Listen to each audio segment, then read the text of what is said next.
ಎಲ್ರಿಗೂ ನಮಸ್ಕಾರ. ಗೆಳತಿ ದಿನಚರಿಗೆ ನಿಮ್ಮೆಲ್ಲರಿಗೂ ಸ್ವಾಗತ. ತುಂಬಾ ದಿನ ಆದ್ಮೇಲೆ ಈ ರೀತಿ ವ್ಲಾಗ್ ಅಲ್ಲಿ ನಿಮಗೆ ಸಿಗ್ತಾ ಇದ್ದೀನಿ. ಇವತ್ತು ಮಾರ್ಗಶಿರ ಮಾಸದ 2ನೇ ಗುರುವಾರ. ಹಾಗಾಗಿ ಬೇಗ ಎದ್ದು ಮನೆಯಲ್ಲಿ ಪೂಜೆ ಮಾಡ್ಕೋಬೇಕು ಅಂತ ಅನ್ಕೊಂಡಿದ್ದೆ. ಹಾಗೆ ತುಂಬಾ ಜನ ಪ್ರಶ್ನೆನೂ ಕೇಳ್ತಾ ಇದ್ರಿ, ಬೆಳಗ್ಗೆ ಬೇಗ ಎದ್ದೇಳೋದಕ್ಕೆ ಏನಾದ್ರೂ ಟಿಪ್ಸ್ ಇದ್ರೆ ಹೇಳಿ. ನಮ್ಗೆ ಬೇಗ ಎದ್ದೇಳೋದಕ್ಕಾಗಲ್ಲ, ಮನೆ ಕೆಲಸ ಬೇಗ ಮಾಡೋದಕ್ಕಾಗಲ್ಲ.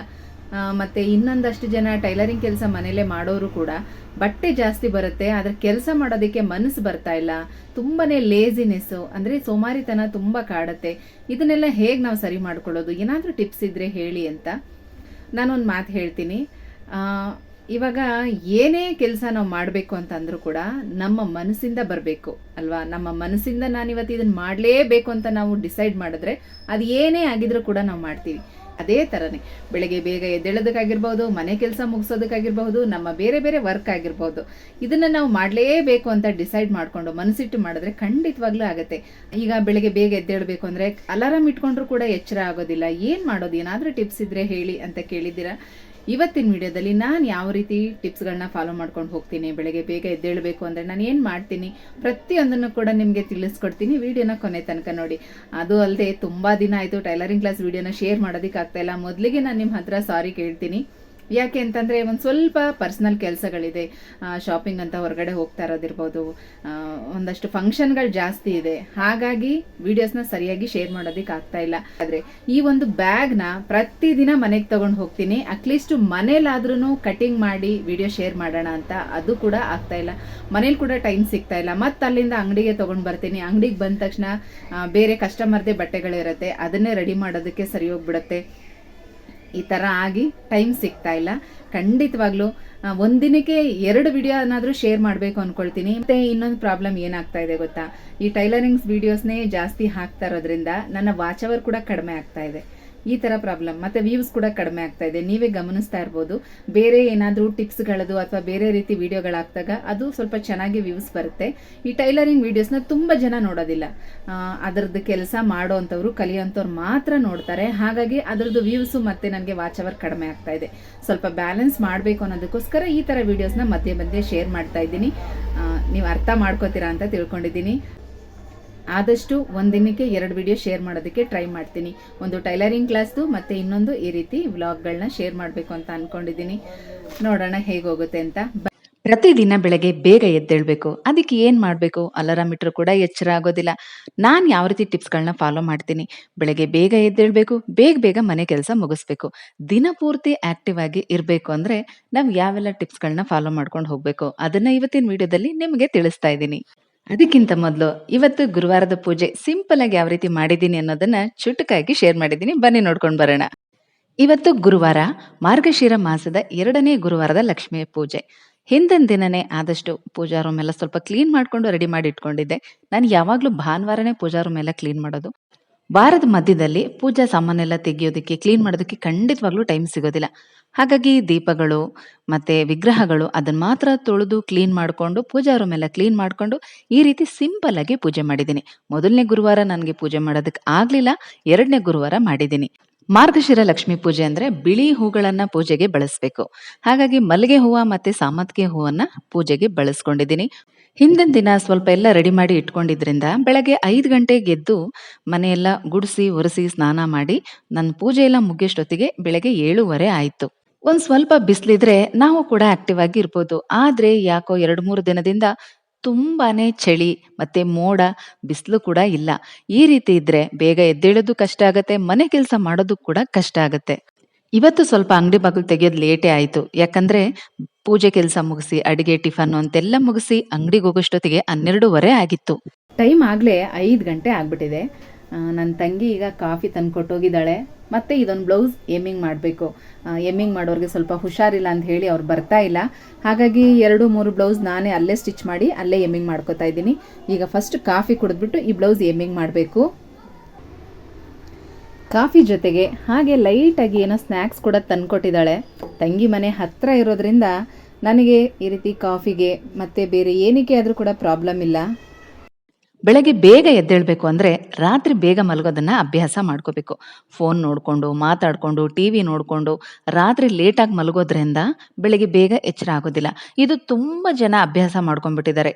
ಬೇಗ ಮಲಗಿದ್ರೂ ಕೂಡ ನಮಗೆ ನಿದ್ರೆ ಬರೋದಿಲ್ಲ, ಏನು ಮಾಡೋದು ಅಂತ ಕೂಡ ಪ್ರಶ್ನೆ ಕೇಳ್ತಿರಲ್ವಾ? ಮಲಗಿದ ತಕ್ಷಣ ನಿದ್ರೆ ಬರಬೇಕು ಅಂತಂದ್ರೆ ನೀವು ಮಲಗೋದಕ್ಕಿಂತ ಮೊದಲು ಒಂದು ಗ್ಲಾಸ್ ಹಾಲು ಕುಡಿದ್ಬಿಟ್ಟು ಮಲ್ಕೊಳ್ಳಿ. ಕೆಲವರಿಗೆ ಹಾಲು ಕುಡಿಯುವಂಥ ಅಭ್ಯಾಸ ಇಲ್ಲ ಅಂತ ಅನ್ನೋರು ಈಗ ನಾನು ತೋರಿಸ್ತೀನಿ ನೋಡಿ. ಈ ರೀತಿ ಮುದ್ರೆನ ಇಟ್ಕೊಂಡು ಮಲ್ಕೊಳ್ಳೋದ್ರಿಂದ ಖಂಡಿತವಾಗ್ಲೂ ಬೇಗ ನಿದ್ರೆ ಬರುತ್ತೆ. ಮಲಗೋ ಸಮಯದಲ್ಲಿ ಮೊಬೈಲ್ ನೋಡೋದನ್ನ ಅವಾಯ್ಡ್ ಮಾಡಿ. ಒಂದಿನ 2 ದಿನ 1 ವಾರ ಸ್ವಲ್ಪ ಕಷ್ಟ ಅನ್ಬೋದು, ಆದ್ರೆ ಅದು ನಿಮಗೆ ಹಾಗೆ ಅಭ್ಯಾಸ ಆಗ್ಬಿಡುತ್ತೆ. ಅಥವಾ ಬೆಳಗ್ಗೆ ಬೇಗ ಎದ್ದೇಳೋದಕ್ಕೆ ನೀವು ಅಭ್ಯಾಸ ಮಾಡ್ಕೊಂಡ್ರೆ, ಮಧ್ಯಾಹ್ನ ಮಲಗೋದನ್ನ ಅವಾಯ್ಡ್ ಮಾಡಿದ್ರೆ ರಾತ್ರಿ ನಿಮಗೆ ಬೇಗ ನಿದ್ರೆ ಬರುತ್ತೆ.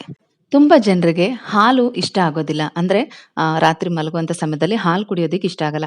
ಅಂಥವ್ರು ಗಸಗಸೆ ಬರುತ್ತಲ್ವಾ? ಅದನ್ನ ನೆನೆಸಿಟ್ಬಿಡಿ. ಅದನ್ನ ಮಿಕ್ಸಿಲಿ ರುಬ್ಬಿ ಅದನ್ನ ನೀವು ಹಾಲ್ ತರ ಮಾಡ್ಕೊಂಡು ಅದಕ್ಕೆ ಬೆಲ್ಲ ಅಥವಾ ಸಕ್ಕರೆನ ಸೇರಿಸ್ಕೊಂಡು ಕುಡಿಯೋದನ್ನ ಅಭ್ಯಾಸ ಮಾಡಿ. ಇದು ತುಂಬಾ ಒಳ್ಳೇದು.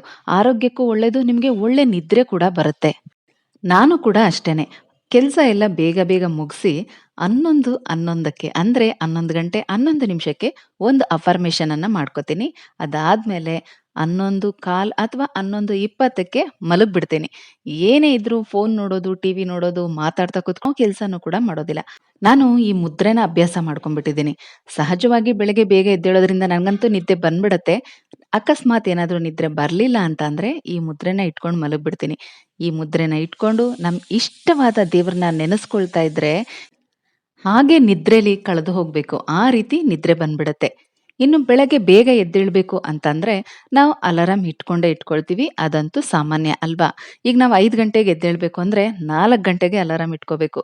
4 ಗಂಟೆಗೊಂದ್ಸಲ, 4:15ಗೊಂದ್ಸಲ, 5 ಗಂಟೆಗೊಂದ್ಸಲ ಈ ರೀತಿ ಅಲಾರಾಮ್ ಇಟ್ಕೊಂಡ್ರೆ ಒಳ್ಳೇದು. ಯಾಕೆ ಅಂದ್ರೆ ಅಲಾರಾಮ್ ಹೊಡೆದಿದ ತಕ್ಷಣ ಎದ್ದೇಳೋದು ಸ್ವಲ್ಪ ಕಷ್ಟನೇ ಆಗತ್ತೆ ಅಲ್ವಾ? ಹಾಗಾಗಿ 4 ಗಂಟೆಗೆ ಅಲಾರಾಮ್ ಹೊಡೆದಾಗ ನಮ್ಗೆ ಸ್ವಲ್ಪ ಎಚ್ಚರಿಕೆ ಆಗತ್ತೆ. ಹಾಗೆ ಮತ್ತೆ ಇನ್ನೊಂದು ಅರ್ಧ ಗಂಟೆಗೆ ಇನ್ನೊಂದ್ಸಲ ಅಲಾರಾಮ್ ಹೊಡ್ಕೊಳ್ಳುತ್ತೆ. ಆಗ ಸ್ವಲ್ಪ ನಿದ್ರೆ ಮಂಪ್ರು ನಮ್ಗೆ ಹೋಗ್ತಾ ಇರತ್ತೆ. ಮತ್ತೆ ನಮ್ಗೆ 5 ಗಂಟೆಗೆ ಒಂದ್ಸಲ ಅಲಾರಾಮ್ ಹೊಡೆದಾಗ ನಾವು ಆರಾಮಾಗಿ ಎದ್ದೇಳ್ಬೋದು. ನಾನ್ ಈ ರೀತಿ ಅಭ್ಯಾಸ ಮಾಡ್ಕೊಂಡ್ಬಿಟ್ಟಿದ್ದೀನಿ. ಅದು ಅಲ್ಲದೆ ರಾತ್ರಿ ಸ್ವಲ್ಪ ಬೇಗ ಮಲ್ಗೋದ್ರಿಂದ ಮತ್ತೆ ತುಂಬಾ ದಿನಗಳಿಂದ ತಿಂಗಳುಗಳಿಂದ ಇದು ಅಭ್ಯಾಸ ಆಗಿರೋದ್ರಿಂದ ನನಗೆ ಎಚ್ಚರ ಆಗ್ಬಿಡತ್ತೆ. ನೀವು ಈಗೇನಾದ್ರೂ ಈ ರೀತಿ ನಮ್ಗೆ ಎದ್ದೇಳಕ್ ಆಗ್ತಾ ಇಲ್ಲ, ಏನ್ ಮಾಡೋದು ಅಂದ್ರೆ ನೀವು ಈ ಟಿಪ್ಸ್ ಅನ್ನ ಫಾಲೋ ಮಾಡ್ಬೋದು. 4 ಗಂಟೆಗೆ, 4:15ಗೆ, 5 ಗಂಟೆಗೆ ಅಥವಾ ನೀವು ಬೆಳಗ್ಗೆ 6 ಗಂಟೆಗೆ ಎದ್ದೇಳ್ಬೇಕು ಅನ್ಕೊಂಡಿದ್ದೀರಾ ಅಂತ ಅಂದ್ರೆ ನೀವು 1 ಅವರ್ ಮುಂಚೆನೆ 2 ಸಲಿ ಅಲಾರಾಮ್ ಅನ್ನ ಇಟ್ಕೊಳ್ಳಿ. ನಿಮ್ಗೆ ಎಚ್ಚರಿಕೆ ಆಗತ್ತೆ. ಅದು ಅಲ್ಲದೆ ನೀವು ಮಲಗೋ ದಿಕ್ಕು ಕೂಡ ಇಂಪಾರ್ಟೆಂಟ್ ಆಗತ್ತೆ. ಯಾವಾಗ್ಲೂ ಅಷ್ಟೇ ದಕ್ಷಿಣ ದಿಕ್ಕಿಗೆ ತಲೆ ಹಾಕಿ ಮಲಗಬೇಕು. ಅಂದ್ರೆ ಈಗ ನಮ್ಮ ಅಡುಗೆ ಮನೆ ಇರುತ್ತಲ್ವಾ, ಆ ಸೈಡ್ಗೆ ನಾವು ಯಾವಾಗ್ಲೂ ತಲೆ ಹಾಕಿ ಮಲಗೋದ್ರಿಂದ ನಮ್ಗೆ ಯಾವುದೇ ರೀತಿ ಕೆಟ್ಟ ಕನ್ಸು ಬರೋದಿಲ್ಲ, ಮತ್ತೆ ನೆಗೆಟಿವಿಟಿ ಅನ್ನೋದಿರೋದಿಲ್ಲ, ಆರಾಮಾಗಿ ನಿದ್ರೆ ಬರುತ್ತೆ, ಆರೋಗ್ಯ ಕೂಡ ಚೆನ್ನಾಗಿರುತ್ತೆ. ಅಥವಾ ನಿಮ್ಗೆ ಆ ಕಡೆ ಸೈಡಲ್ಲಿ ಏನಾದ್ರೂ ಬೆಡ್ ಹಾಕೊಳ್ಳೋದಕ್ಕೆ ನೀವು ಆ ಕಡೆ ಸೈಡ್ ತಲೆ ಇಟ್ಟು ಮಲ್ಗೋದಕ್ಕೆ ಜಾಗ ಆಗಲ್ಲ ಅಂದ್ರೆ ಸೂರ್ಯ ಹುಟ್ಟೋ ಕಡೆ ಅಥವಾ ಸೂರ್ಯ ಮುಳುಗೋ ಕಡೆ ಅಂದ್ರೆ ಪೂರ್ವ, ಪಶ್ಚಿಮ ಅಥವಾ ದಕ್ಷಿಣ ಈ 3 ದಿಕ್ಕಲ್ಲಿ ನೀವು ತಲೆ ಹಾಕಿ ಮಲಗೋದ್ರಿಂದ ನಿಮ್ಮ ನಿದ್ರೆಗೆ ಖಂಡಿತವಾಗ್ಲೂ ಯಾವುದೇ ರೀತಿ ತೊಂದರೆ ಆಗೋದಿಲ್ಲ. ಯಾವುದೇ ಕಾರಣಕ್ಕೂ ಉತ್ತರ ದಿಕ್ಕಿಗೆ ಅಂದ್ರೆ ನಾರ್ತ್ ಸೈಡ್ ಅಲ್ಲಿ ತಲೆ ಹಾಕಿ ಮಲಗಬಾರ್ದು. ನೀವೇನಾದ್ರೂ ನಾರ್ತ್ ಸೈಡ್ ಅಲ್ಲಿ ಬೆಡ್ ಹಾಕೊಂಡಿದ್ದೀರಂದ್ರೆ ಈಗಲೇ ಅದ್ರ ಜಾಗನ ಚೇಂಜ್ ಮಾಡಿ. ನೀವು ನಿಮ್ಮ ಮನೆಯಲ್ಲಿ ಅಡಿಗೆ ಮನೆ ಯಾವ ಸೈಡ್ ಬರುತ್ತೆ ಆ ಸೈಡ್ಗೆ ತಲೆ ಹಾಕಿ ಮಲಗೋದ್ರಿಂದ ಒಳ್ಳೆ ನಿದ್ರೆ ಬರುತ್ತೆ, ಬೆಳಗ್ಗೆ ಬೇಗ ಎಚ್ಚರ ಆಗುತ್ತೆ, ದಿನಪೂರ್ತಿ ನೀವು ಕೂಡ ಆಕ್ಟಿವ್ ಆಗಿ ಇರ್ತೀರಾ. ಇದು ಕಲರ್ ಥೆರಪಿ ಅಂತ. ನಾನು ಕೂಡ ಯಾವುದಾದ್ರೂ ಒಂದು ಈ ರೀತಿ ಪಾಸಿಟಿವ್ ವೈಬ್ಸ್ ಕೊಡೋ ಅಂಥ ವೀಡಿಯೋಸ್ನ ಆದಷ್ಟು ನೋಡ್ತಾ ಇರ್ತೀನಿ. ಅದರಲ್ಲಿ ಈ ಒಂದು ಕಲರ್ ಥೆರಪಿ ಅನ್ನೋದು ನನಗೆ ತುಂಬ ಇಷ್ಟ ಆಯಿತು, ಮತ್ತು ಅದು 100% ರಿಸಲ್ಟ್ ಕೂಡ ಬಂತು. ಒಂದೊಂದ್ಸಲ ನನಗೂ ಕೂಡ ಹಾಗೆ ಅನಿಸುತ್ತೆ, ಸೋಮಾರಿತನ ಮತ್ತು ಎಷ್ಟು ಅಂತ ಕೆಲಸ ಮಾಡೋದಪ್ಪ ಅಂತ ಹೇಳಿ ನಾನು ಕೂಡ ಲೇಸಿ ಆಗ್ತೀನಿ. ಒಂದು ವಾರ ಅಥವಾ ಒಂದು 3-4 ದಿನ ಕಂಟಿನ್ಯೂಸ್ ಆಗಿ ನನಗೆ ಹಾಗೆ ಅನ್ನಿಸ್ತಾ ಇದ್ರೆ ಯಾಕೆ ನನಗೆ ಈ ಥರ ಆಗ್ತಾ ಇದೆ ಅಂತ ಯೋಚನೆ ಮಾಡ್ತೀನಿ. ಆಗ ನನಗೆ ಒಂದು ವಿಡಿಯೋ ನೋಡುವಾಗ ಇದ್ರ ಬಗ್ಗೆ ಗೊತ್ತಾಯಿತು. ಅಂದರೆ ನಮ್ಮಲ್ಲಿ ವಾಯುತತ್ವ ಏನಾದರೂ ಹೆಚ್ಚಾಗಿತ್ತು ಅಂದರೆ ಸೋಮಾರಿತನ ಹೆಚ್ಚಾಗಿರುತ್ತೆ ಅಂತ ಅರ್ಥ. ಅದನ್ನು ಕಂಟ್ರೋಲ್ ಮಾಡೋದಕ್ಕೋಸ್ಕರ ಈ ರೀತಿ ನಮ್ಮ ಕಿರುಬೆರಳಿಗೆ ಬ್ಲೂ ಕಲರಲ್ಲಿ ಈ ರೀತಿ ನಾವು ಒಂದು ಡಾಟ್ನ ಹಾಕೋಬೇಕು. ಇದು ನಮ್ಮ ಕೈಯಲ್ಲಿ ಒಂದು 20 ನಿಮಿಷ ಇದ್ದರೆ ಸಾಕು. ಬೆಳಗ್ಗೆ ಅಥವಾ ಸಂಜೆ ಅಥವಾ ಮಧ್ಯಾಹ್ನ ಯಾವ ಟೈಮಲ್ಲಿ ಬೇಕಾದರೂ ನಾವು ಈ ರೀತಿ ಕಲರ್ನ ಹಾಕೋಬೋದು. ಅದು ನಮ್ಮಲ್ಲಿರುವಂಥ ವಾಯುತತ್ವನ ಕಂಟ್ರೋಲ್ ಮಾಡುತ್ತೆ, ಅದ್ರ ಜೊತೆಗೆ ನಮ್ಮಲ್ಲಿರೋ ಸೋಮಾರಿತನ ಕೂಡ ಕಡಿಮೆ ಆಗ್ತಾ ಬರುತ್ತೆ. ಇದು ನಾನು 4 ದಿನ ಮಾಡಿದೆ ಅಷ್ಟೇ. ಆಮೇಲೆ ಮತ್ತೆ ನಾನು ಮಾಮೂಲಿ ಥರ ಕೆಲಸ ಮಾಡೋದಕ್ಕೆ ಶುರು ಮಾಡಿದೆ. ಬೇಕಾದರೆ ನೀವು ಕೂಡ ಟ್ರೈ ಮಾಡಿ. ಖಂಡಿತವಾಗ್ಲೂ ನಿಮಗೆ ಅದ್ರ ಬಗ್ಗೆ ಹೆಚ್ಚಿನ ವಿಡಿಯೋಗಳು ಕೂಡ ಯೂಟ್ಯೂಬಲ್ಲಿ ಸಿಗುತ್ತೆ. ತುಂಬ ಚೆನ್ನಾಗಿದೆ. ಏನೇನೋ ವಿಡಿಯೋಗಳನ್ನ ನೋಡಿ ನಮ್ಮ ಮೈಂಡನ್ನು ಹಾಳು ಮಾಡ್ಕೊಳ್ಳೋದ್ರ ಬದಲು ಈ ರೀತಿ ನಮಗೆ ಹೆಲ್ತ್ ರಿಲೇಟೆಡ್ ಆಗಿರುವಂಥ ವಿಡಿಯೋಗಳನ್ನ ನೋಡೋದ್ರಿಂದ ನಮಗೆ ತುಂಬ ಒಳ್ಳೆ ಬೆನಿಫಿಟ್ ಸಿಗುತ್ತೆ. ಹಾಗಾಗಿ ಹೇಳ್ತಾ ಇದ್ದೀನಿ, ನಾನು ಇದನ್ನು ಖಂಡಿತವಾಗ್ಲೂ ಟ್ರೈ ಮಾಡಿದ್ದೀನಿ, ನನಗೆ 100% ರಿಸಲ್ಟ್ ಬಂದಿದೆ. ಹಾಗಾಗಿ ನಿಮಗೂ ಕೂಡ ಶೇರ್ ಮಾಡ್ತಾ ಇದ್ದೀನಿ. ನೀವು ಬೆಳಗ್ಗೆ ಎದ್ದ ತಕ್ಷಣ ಬೇಕಾದರೆ ನೀವು ಕೈಕಾಲು ಮುಖ ತೊಳ್ಕೊಂಡು ಫ್ರೆಶ್ ಅಪ್ ಆಗಿ ಈ ರೀತಿ ನಿಮ್ಮ ಎಡಗೈಯ ಕಿರು ಬೆರಳಿಗೆ ಸ್ಕೆಚ್ ಪೆನ್ನಿಂದನೇ ಮಾರ್ಕ್ ಮಾಡ್ಕೋಬೇಕು. ಬ್ಲೂ ಕಲರ್ ಸ್ಕೆಚ್ ಪೆನ್ನಿಂದ. ಪರ್ಪಲ್ ಮತ್ತು ರಾಯಲ್ ಬ್ಲೂ ಇರುತ್ತೆ. ರಾಯಲ್ ಬ್ಲೂ ಅಥವಾ ಪರ್ಪಲ್ ಎರಡರಲ್ಲಿ ಯಾವುದಾದ್ರೂ ಹಾಕೋಬೋದು. ಅದರಲ್ಲಿ ಈ ರೀತಿ ಡಾಟ್ನ ಹಾಕ್ಕೊಳ್ಳಿ. ಡಾರ್ಕ್ ಆಗಿ ಕಾಣಿಸೋ ಥರ ಹಾಕೋಬೇಕು. ಒಂದು 4 ದಿನ ನೀವು ಈ ರೀತಿ ಟ್ರೈ ಮಾಡಿ ನೋಡಿ, ಆ ರಿಸಲ್ಟ್ ನಿಮಗೆ ಗೊತ್ತಾಗುತ್ತೆ. ಬ್ಲೌಸ್ ಎಮ್ಮಿಂಗ್ ಅಂತೂ ಮುಗೀತು. ಈಗ ಈ ಕವರಲ್ಲಿ ಹಾಕಿ ಇಟ್ಬಿಟ್ರೆ ಅವ್ರು ಬಂದ ತಕ್ಷಣ ಕೊಟ್ಬಿಡ್ತೀನಿ. ಎಲ್ಲ ರೆಡಿಯಾಗಿರೋದೆಲ್ಲ ಒಂದು ಕವರಲ್ಲಿ ಹಾಕಿ ಇಟ್ಟಿದ್ದೀನಿ.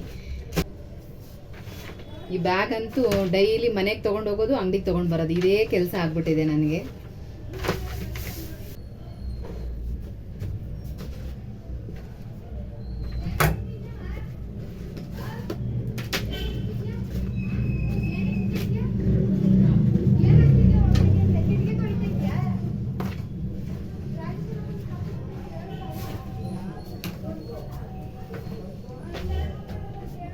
ಇವತ್ತು ಏನಾದರೂ ಆಗಲಿ ಈ ಕಟ್ಟಿಂಗ್ ವಿಡಿಯೋ ಮಾಡಲೇಬೇಕು ಅಂತ ಡಿಸೈಡ್ ಮಾಡಿದ್ದೀನಿ.